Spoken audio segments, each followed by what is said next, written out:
right, welcome to Cafe Wish Podcast interview.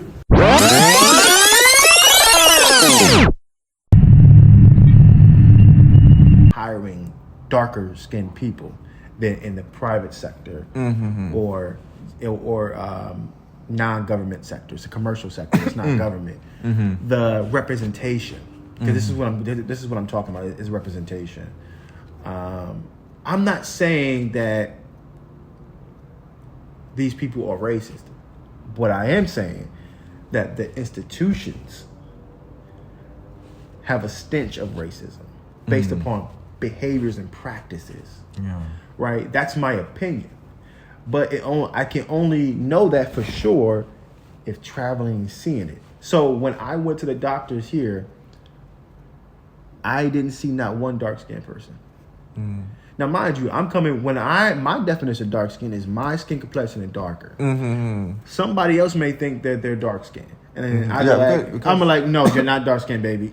because for me, I feel like I already consider as a dark. No. Yeah. And so this is my perception. Yeah. There's an Asian perception of things. Yeah. Right?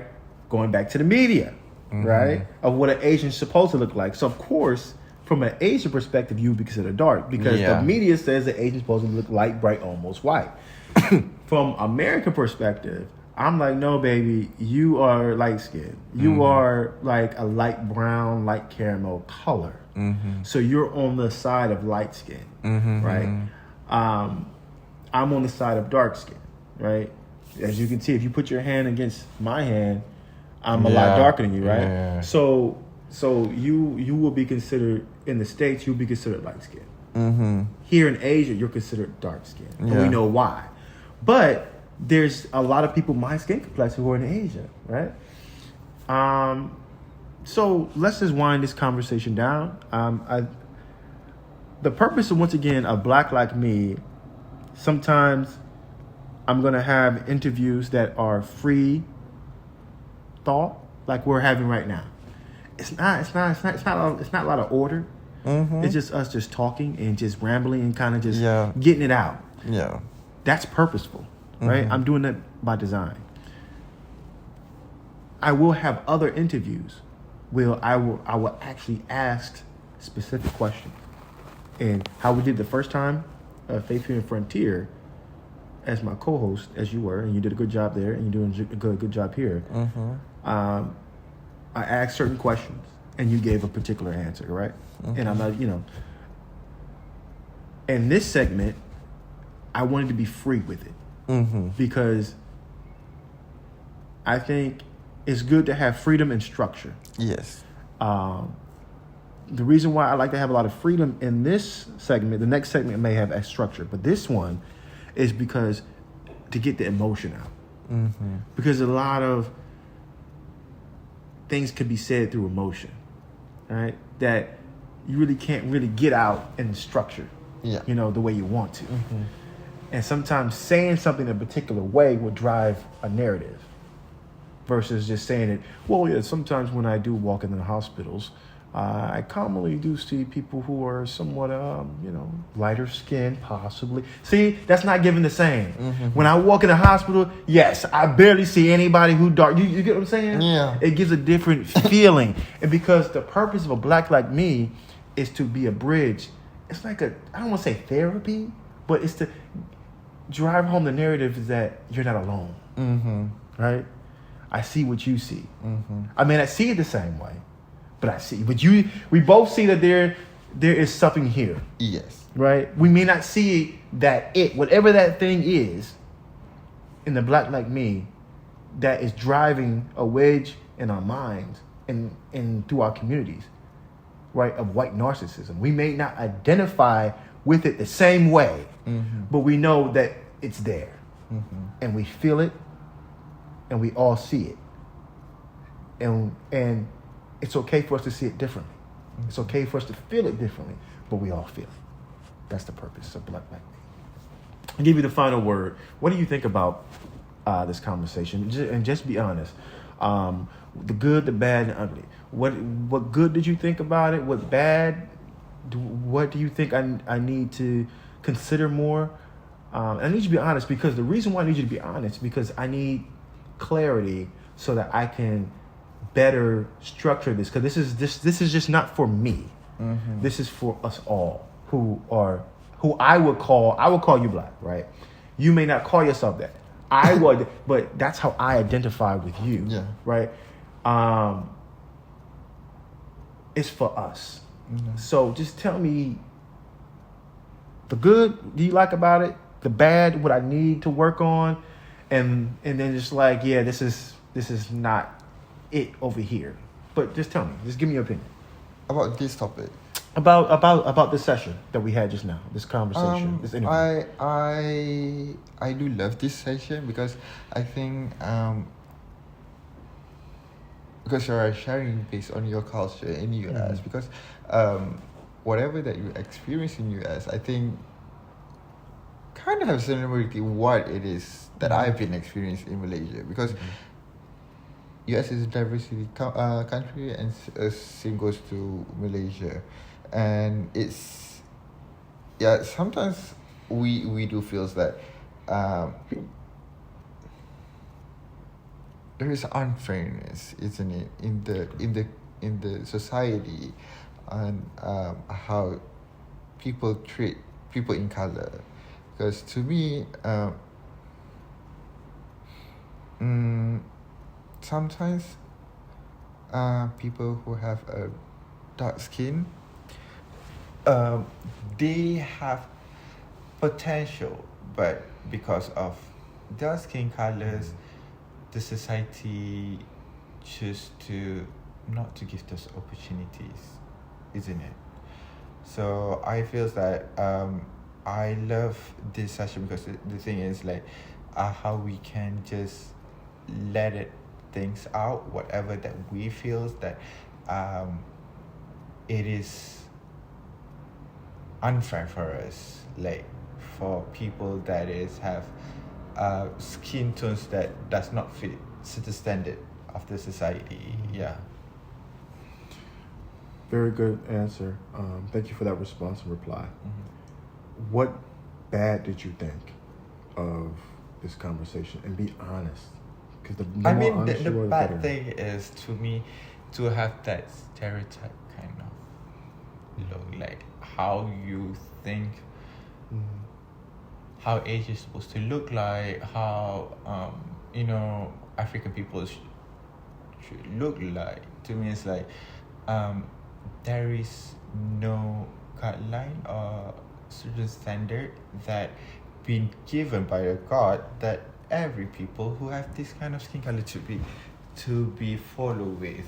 So I feel that it's really because sometimes I do question myself. If I go outside from Malaysia to another country, if someone asks me, wait, so where are you from? And if I say that I'm from Asia, and people will like, it doesn't look like Asia.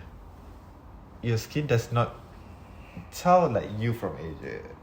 So that's the thing. I mean, the thing that I don't like is how people set thing in their mind how people from certain countries should look like. Yeah. That's I mean, deep. Yeah, I mean like people need to be more open and accepting, and maybe accepting changes, like how they've been thought before and what is actually. Wow. Yeah.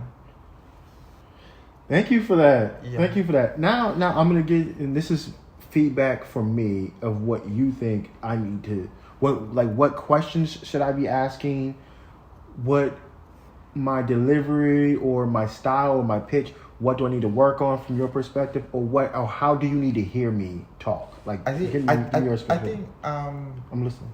In terms of feedback on these things, I think more on try to whatever that you experience in US, maybe you can like ask what the things are similar that I've been experienced in Malaysia, that trust me, there is a similar things that happens whatever you face in US, because it's diverse country and this is a diverse country, and we do have those what we call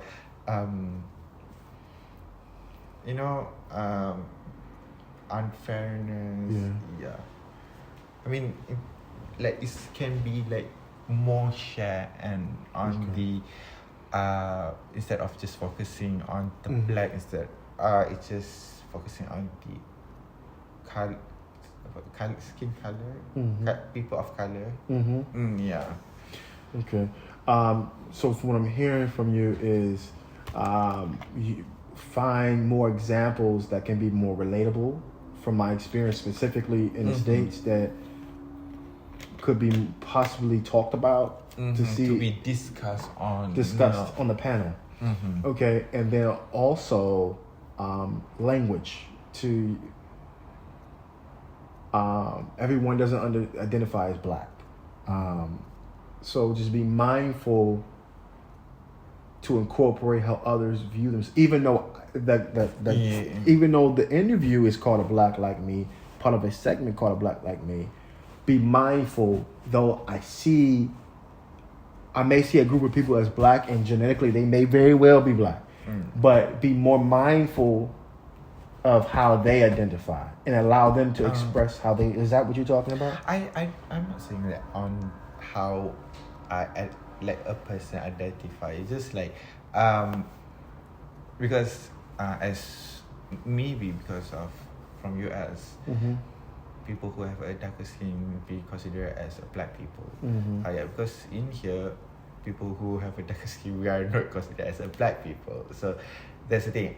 I know your point of view is just like you're saying this session is like black people because of you in US, people who have a darker skin is called it as a black people. Yeah, I mean, I can see the similarity of that topic. It's not like yeah, we do feels like okay, like maybe some Malay skin like me have a darker skin, Indian have a darker skin. Yeah, I mean like maybe it's because here we don't call us black. Yeah, so yeah, that's the thing. So I think that's very good feedback. Yeah. Understanding the culture, because there are identity politics involved. How people identify. Yeah, there are color politics involved. People may have darker skin, but they don't want to associate or be called black. I get that. So I thank you for that. Also, there's culture politics involved. Well, my culture is this, your culture is that. Yeah. What you call this, I call that. Yeah. Also, but what I want to focus in on, and maybe you can help me clarify on, is that when I mean by black, and I'm just saying it for clarity purposes. Yeah. What I mean by black it's not really about your skin color, because there's light, bright, almost white black people, right? So in the States, it's not a black person is not necessarily tied to what they look like. It's tied to the identity, right? So in black, so I can get it a working definition. The common definition of black in the States is referring to people who are directly African descent. Okay. I'm not using black in that way. I understand that that's what black means in America, and typically that's what black means globally for most people. For me, I'm using black as a starting place from where we all come from, out of the Africa. Origin. Right. And going into genetics, right? So what I mean by black genetics, I mean it as if Australians, they can trace back their genetics to Africa, indigenous Filipino, indigenous Thailand, indigenous Malay, indigenous Cambodia. They can trace indigenous South America.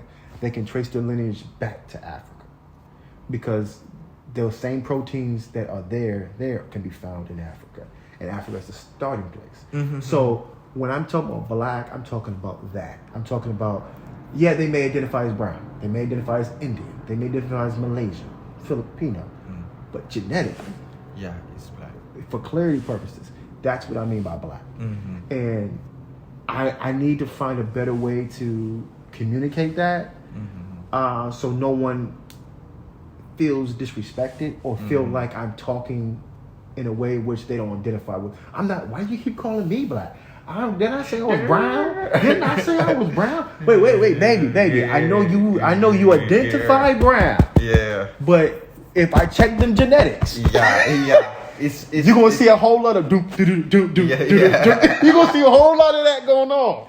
Yeah. And that's what I'm referring to. But some people, no matter, you can't beat your genetics. Yeah. Right? So some people just, I get it. Yeah. It's a very sensitive topic. Yeah, I get that. yeah. I get it, baby. I'm telling you, I get it. But I will be better at making it clear. I work better at making my language extra clear. When I'm talking about black, I'm talking about the genetic. Yeah. Not the origin. Yeah. Not who you are and how you identify today. Yeah. From your country and I'm not talking about that. But I need to give space to talk about that because it's just as important. Right? So thank you for that. I appreciate that feedback. I will work on that. I hear you. I'm listening. And this is good. All I can say is this is good. I just love this session. You did? At the previous session. Because there's one more talking point I want to address. And it's just for clarity's sake. So I will consider you mulatto. So there's two types of black in this genetic game. Mm-hmm. There are people who have little to no white genetics in them. They will be considered black, right? Mm-hmm. And I'm working on my paradigm with this. I'm working on my study. Mm-hmm. So in my study, I'm looking at genetics, right? And I'm identifying what it means genetically to be black. So there's two types of black people genetically. Mm-hmm. You have people who have little to no white genetics. They would be considered black. And then you have people who have white Eurogenetics and black genetics. They will be considered mulatto. Mm. And it shows up in their phenotype, right? The hair is different. Their skin color may be a little lighter. Mm-hmm. Their lips, their whole features may give a little bit more white Euro than others. Yeah. Yeah. So what I'm saying is that I would consider you mulatto, right? Of course, there are black genetics, but you also have white genetics, and I think it's important to acknowledge both, and not to be like, oh no. Yeah. But I'm giving place where place needs to be. Yeah. So even though I would consider you mulatto, genetically I will consider you black.